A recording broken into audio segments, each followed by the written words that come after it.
YouTube channel अनंत यात्रा के morning news में आपका स्वागत है। आज दिन शुक्रवार और 7 मई। भारत आ सकती है रूस की single shot corona vaccine. Madhya Pradesh में 27 मई तक लॉकडाउन और इंग्लैंड में हो सकता आईपीएल के बाकी मैचों का आयोजन। बंगाल में चुनाव के बाद हिंसा के लिए कौन जिम्मेदार है? मुंबई में कैसे हुई air ambulance crash landing? Corona के बीच रेलवे ने कौन सी ट्रेनें रद्द कर दी? आज सुबह हम ऐसी कुछ खास खबरें आपके लिए लेकर के आए। तो चलिए शुरू करते हैं मॉर्निंग न्यूज। सबसे पहले बाजार का हाल। बॉम्बे स्टॉक एक्सचेंज का मार्केट कैप 210.11 लाख करोड़ रुपए रहा। एक्सचेंज पर करीब 52% कंपनियों के शेयर में बढ़त रही। वहीं दूसरी तरफ 3127 कंपनियों के शेयरों में ट्रेडिंग हुई। इनमें से 1622 कंपनियों के शेयर बढ़े और 1371 कंपनियों के शेयर गिरे। ये कल मार्केट बंद होते होते तक की खबरें।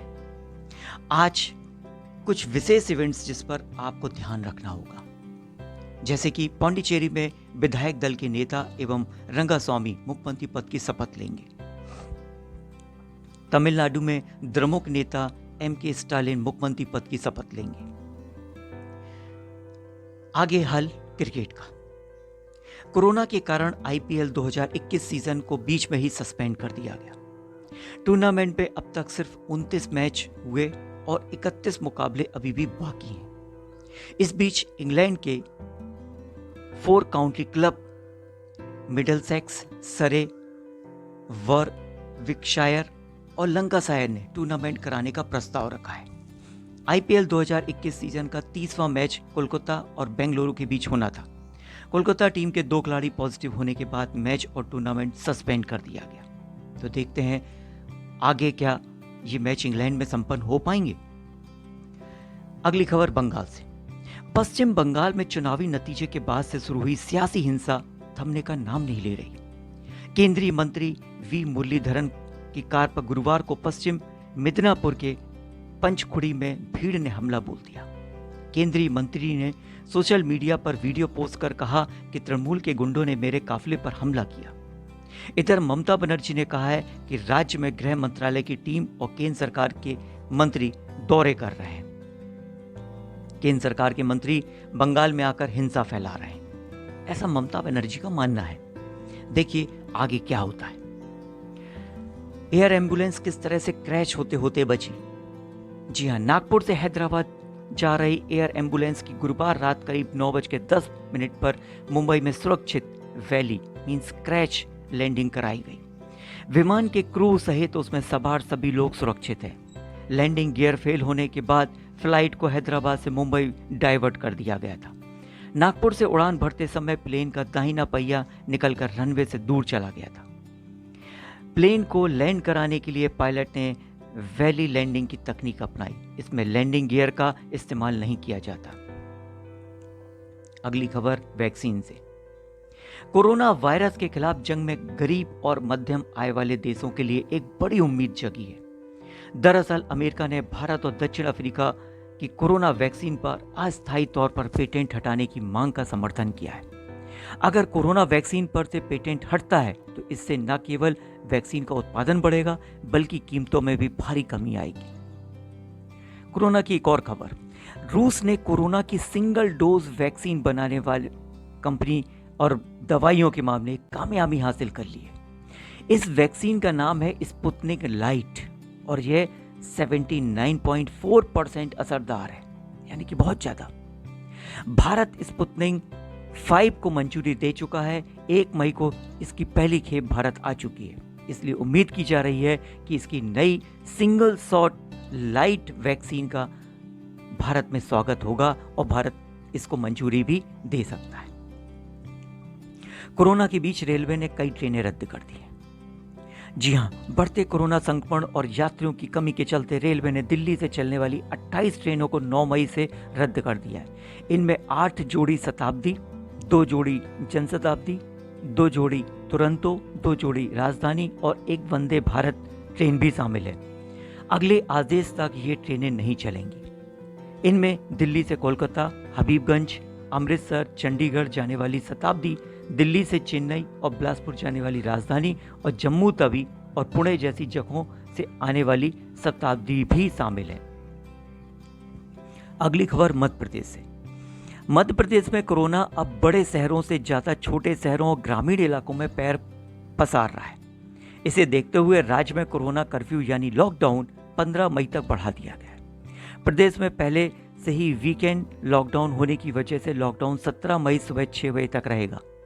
मुख्यमंत्री शिवराज सिंह चौहान ने किल कोरोना अभियान पार्ट 2 को लेकर हुई वर्चुअल कॉन्फ्रेंस में कहा कि गांवों में संक्रमण नहीं रोका गया तो स्थिति बेकाबू हो सकती है और इसको काबू में करना बहुत मुश्किल हो जाएगा।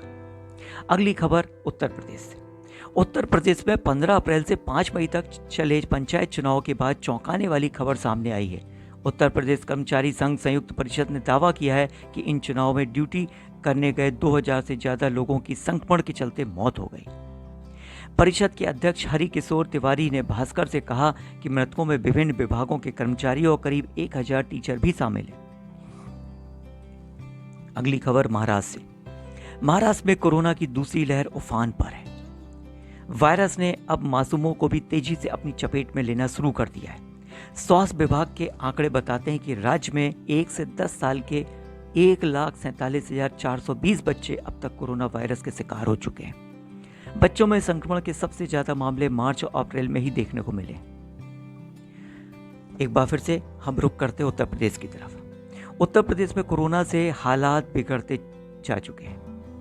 अफसर लोगों की गुमराह करने में जुटे हुए हैं। इसका पर्दाफाश खुद इलाहाबाद हाई कोर्ट ने किया। सरकारी पोर्टल के मुताबिक लखनऊ के Hari Prasad institute of medical science में मंगलवार की सुबह 192 बेड खाली थे। हाई कोर्ट ने सच्चाई जानने के लिए अपने सामने इन अस्पतालों में फोन लगवाया। उधर से जवाब आया कि अस्पताल में एक भी बेड खाली नहीं है। आप समझ सकते हैं क्या स्थिति बन रही है देश की। इसी तरह केंद्र की नरेंद्र मोदी सरकार ने पिछले साल आत्मनिर्भर भारत का नारा बुलंद किया। इसके लिए पॉलिसी में भी कई बदलाव किए गए, पर कोरोना वायरस की दूसरी लहर की वजह से मोदी सरकार ने न सिर्फ मनमोहन सिंह सरकार के 16 साल पुराने नियम को बदल दिया, बल्कि चीन समेत 40 से ज़्यादा देशों से गिफ्ट डोनेशन भी कबूल किए। आइए इनकी कुछ बानगी समझने का हम प्रयास करते हैं। भारत में लगातार कई देशों से सहायताएं मिल रही हैं। अब ये कहाँ तक उचित होगा, कितना कारगर होगा, क्योंकि आत्मनिर्भर भारत में ये सब चीज़ें संभव नहीं हो पा रही। इस वजह से दूसरे देशों से हमको सहायता लेना पड़ रही। अगली खबर छत्तीसगढ़ से। छत्तीसगढ़ के महासमुंद जिला जेल से गुरुवार दोपहर 3:30 बजे 5 कैदी 21 फीट ऊंची दीवार फांदकर फरार हो गए। इनके फरार होते ही जेल में सायरन बज उठा। जेलर ने भी शहर की पुलिस को खबर की और खुद अपनी स्कूटर लेकर कैदियों को पकड़ने के लिए निकल पड़े। हालांकि पूरी कवायद धरी की धरी रह गई। फरार कैदियों में से 3 पर लूट और डकैती का मामला चल रहा है। एक बलात्कार का आरोपी है। 5वें को पुलिस ने ड्रग्स रखने के मामले में पकड़ा था। पहली बार पहुंची है 730 टन ऑक्सीजन। जी हां, दिल्ली पहुंच गई। केंद्र और दिल्ली सरकार के बीच ऑक्सीजन सप्लाई को लेकर कई दिन से जारी विवाद सुलझता नजर आ रहा है। बुधवार को पहली बार केंद्र की तरफ से 730 टन ऑक्सीजन दिल्ली भेजी गई। इसके बाद गुरुवार को दिल्ली के मुख्यमंत्री अरविंद केजरीवाल ने चिट्ठी लिखकर प्रधानमंत्री नरेंद्र मोदी का आभार व्यक्त किया। केजरीवाल ने कहा कि अगर लगातार 700 टन ऑक्सीजन भेजी जाती है तो दिल्ली में 9,500 ऑक्सीजन बेड का इंतजाम किया जा सकता है। अगली खबर महाराष्ट्र में यूरेनियम के साथ 7 गिरफ्तार हो गए। जी हां, महाराष्ट्र आतंकवाद निरोधी दस्ते ATS ने गुरुवार को 7 किलो रेडियो एक्टिव यूरेनियम के साथ 2 लोगों को गिरफ्तार किया। ठाणे से गिरफ्तार दोनों आरोपी पिछले कई दिनों से यूरेनियम बेचने के लिए खरीदार की तलाश कर रहे थे। जब्त यूरेनियम की बाजार में कीमत 21 करोड़ रुपए बताई जा रही है। यूरेनियम का इस्तेमाल परमाणु ऊर्जा परियोजनाओं में बिजली उत्पादन में किया जाता है। ऐसे में सवाल उठ रहा है कि प्रतिबंधित यूरेनियम की इतनी बड़ी मात्रा उन्हें कहां से मिली और कैसे मिली। जी हां, 7 किलो रेडियम लेकर के घूम रहे थे। आज की पॉजिटिव खबर, रुद्रप्रयाग के रहने वाले बलजीत सिंह चावला सालों से ऑक्सीजन रिलेटेड पार्ट्स की रिपेयरिंग और वेल्डिंग का काम करते हैं। कोरोना महामारी के बीच जब उन्हें पता चला कि देश भर में ऑक्सीजन फ्लो मीटर की कमी हो गई है, लोग कालाबाजारी कर रहे हैं, जिसे ज़रूरत है उसे फ्लो मीटर नहीं मिल पा रहा है, तो ऐसे में बलजीत ने तय किया कि वे खुद ही ऑक्सीजन फ्लो मीटर तैयार करेंगे और ज़रूरतमंदों को उपलब्ध कराएंगे। महज एक हफ्ते में ही 600 लोगों को वे ऑक्सीजन फ्लो मीटर दे चुके हैं, जो कि आज की सबसे बड़ी और पॉजिटिव न्यूज़ है, जो हमें आगे बढ़ने के लिए प्रेरित करती है। कोरोना के चलते आईपीएल 2021 सीजन को बीच में ही रोक दिया गया। इस रोकने के बाद विदेशी प्लेयर्स को चार्टर्ड प्लेन और भारतीय खिलाड़ियों को बस से घर पहुंचाया जा रहा है। इस बीच चेन्नई सुपर किंग्स सीएसके कप्तान महेंद्र सिंह धोनी का मैदान के बाहर भी सुपर कप्तानी वाला रूप देखने को मिला। उन्होंने कहा है कि जब तक टीम के सभी खिलाड़ी सुरक्षित घर नहीं पहुंच जाते, तब तक वे होटल नहीं छोड़ेंगे और वे होटल्स में ही रहेंगे। आज सुर्खियों में और क्या क्या रहने वाला है। दिल्ली के आर्मी बेस अस्पताल को पूरी तरह कोविड अस्पताल में बदल दिया गया है। इसकी कैपेसिटी 4000 बेड से बढ़ाकर, माफ कीजिए, इस खबर को फिर से सुन लीजिएगा, इसकी कैपेसिटी 400 बेड से बढ़ाकर 1000 बेड कर दी गई है। सुप्रीम कोर्ट ने केंद्र सरकार से पूछा है कि कोरोना की तीसरी लहर में बच्चों को प्रभावित होने या बच्चों के प्रभावित होने पर माँ बाप क्या करेंगे। अदालत ने केंद्र से इसका प्लान पूछा है। फिलीपींस के राष्ट्रपति रोड्रिगो दुतेर्ते ने चीन की अनअप्रूव्ड वैक्सीन लगवाने के लिए माफी मांगी है। फिलीपींस ने चीन से इसे वापस लेने को कह दिया है। इसके साथ ही मुझे आज्ञा दीजिए। धन्यवाद। Subscribe now and press the bell icon. Never miss an update.